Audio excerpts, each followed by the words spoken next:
Organs, please. Is it going to be a win or a bin?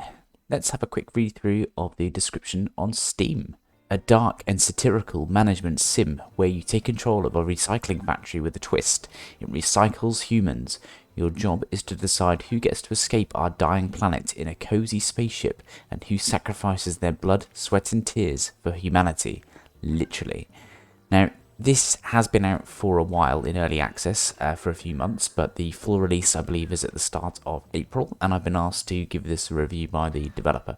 Elephant in the room straight away is this basically Papers, Please, but under some sort of other guise? Well, yeah, it's obviously inspired by that, but it's not the same thing, so I'll try and compare the two as little as possible, if not completely forget comparing it, because it's not the same thing, and it wouldn't be fair to do that. So there's actually almost two games in one with this, which is what I quite liked, and still actually do like. So you've got one element, which is the factory builder production line side, where you have to make sure you've got enough staff working on certain areas of production. And in this, because you are effectively just taking human corpses and ripping them to shreds in terms of your different stages of manufacturing, you do different things with the body parts like hair, bones, blood, minerals, skin, all of those things.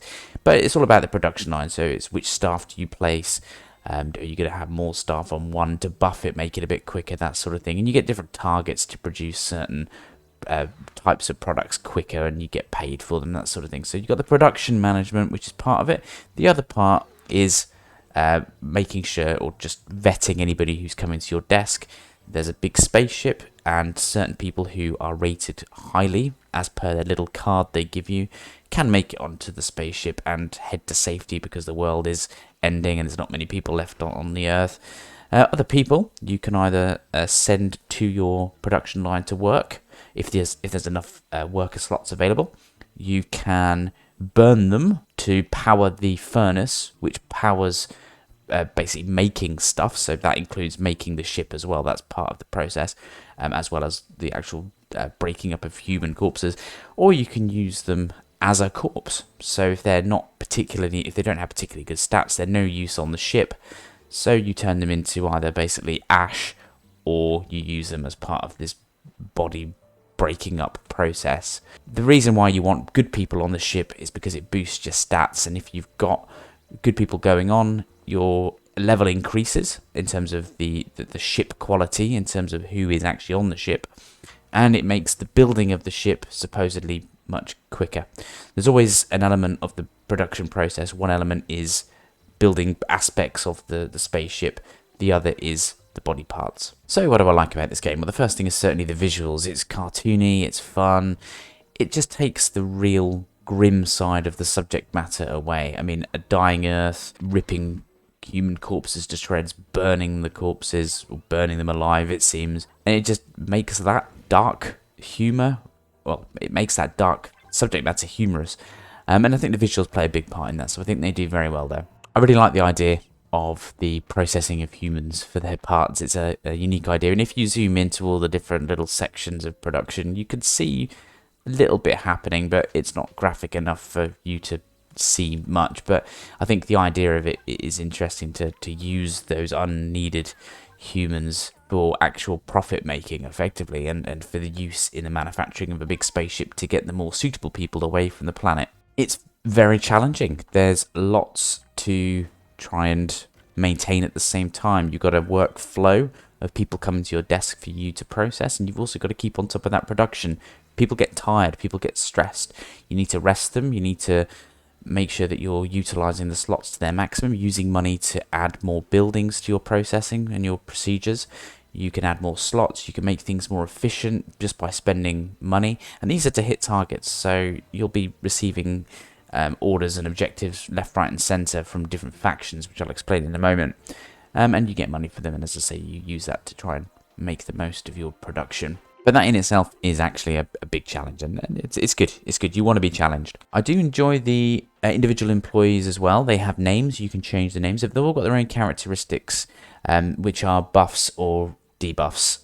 So you have to be a bit careful of who you're placing where, whether you're resting them more frequently than other people, perhaps. So things like, I don't know, cannibal, and it just makes that particular trait would improve the way they might obtain blood from a corpse, just those sort of things, or meat from a corpse. Just crazy little traits that some people have. Some people don't like working with the opposite gender. They don't like working with the same gender. Some people don't want to work on their own.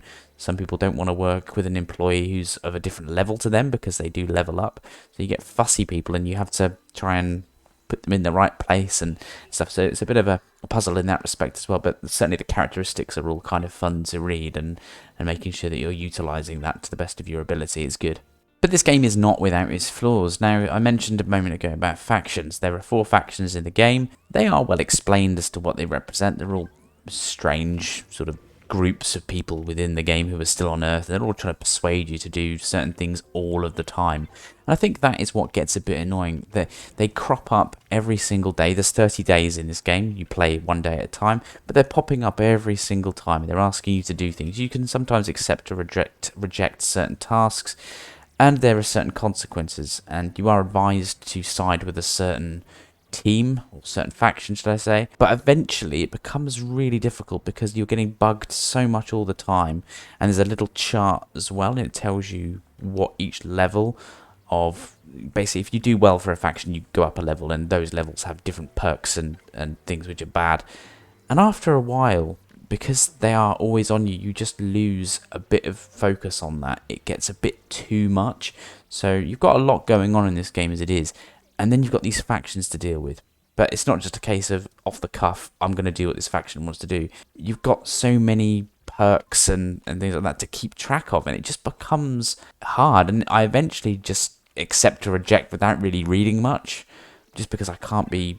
It sounds lazy, doesn't it? But I can't be bothered to keep referring to all of these things all the time and see how it's going to affect things, because there's just too much. I think it would be better if it was scaled down. Maybe once you've sided with a faction, you hear from that faction more frequently, and maybe the other factions less frequently, or make the skill sets that they offer to improve your game, or make your game harder, maybe simplify that in some way. But there's just too much going on, and as you're allowing people into the spaceship, or you're using them as workers, that's affecting all the stats as well. And yeah, the factions for me are a little bit too much. Something that is a bit annoying, because what I was saying a moment ago, you can have more than one slot for each section of production.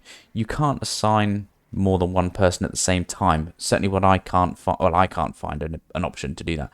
So why that becomes a bit of a problem is if you have somebody who doesn't want to work on their own, that's fine, I can deal with that. But if you're putting them in an empty slot, it won't let you do it. But you have every intention of putting another worker in. So if you've got 2 people who you want to place that both do not like working on their own, you can't do it, because you can't put one on their own, although you've got every intention of pairing them up. So if you could select 2 at the same time, of course you'd overcome that. So actually I think that got a bit frustrating, because actually after a while, a lot of your employees that you take on will have these really fussy quirks.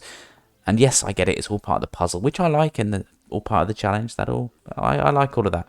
But I think the fact that you can't select more than one employee at the same time to place in a certain section of production, that's just a bit weird, and it should be available in the game to be able to do that. But I may have missed that, but I don't think so. And quite a big one, really. I just found it to get a bit boring after a while. So each day something happens in the newsreader reads it, and you might have to do something like defuse a bomb whenever someone comes up to your kiosk with a bomb on their head, or there's an event where you have to shave everyone's head because you're not allowed people with hair on the spaceship. So if you allow them on, you have to shave them. So you have to spray some shaving foam over them and shave them. That's all quite quirky, fun stuff. But although it's varied, I just found myself getting a little bit bored by it. I don't know. Maybe that's unfair. That's probably just my opinion. And it eventually bored me. I'm 14 or 15 days in now, so halfway. And I'm just at this point where I'm just like... Yeah, I'm starting to switch off from all the factions now, because it's just so much going on. And I don't know, it just seems to me that I'm just not enjoying it as I did at the beginning. It's not holding my attention half as much as it was. And it's not to say that this isn't a good game, because actually I think it is okay. But for me, if I'm not personally enjoying it and I'm switching off from the game a little bit, perhaps it's not one I'm going to continue with. But it doesn't mean that other people won't like this. For the reasons that I've said that I've not enjoyed it, other people might say, well, actually, I really like those things. The things with the factions, the things with the actual variation of different things that happen in the office when people are coming through that you have to assess. So, it's an opinion, and for me it's okay. But I will probably stop playing now. But yeah, feel free to, of course, make your own minds up.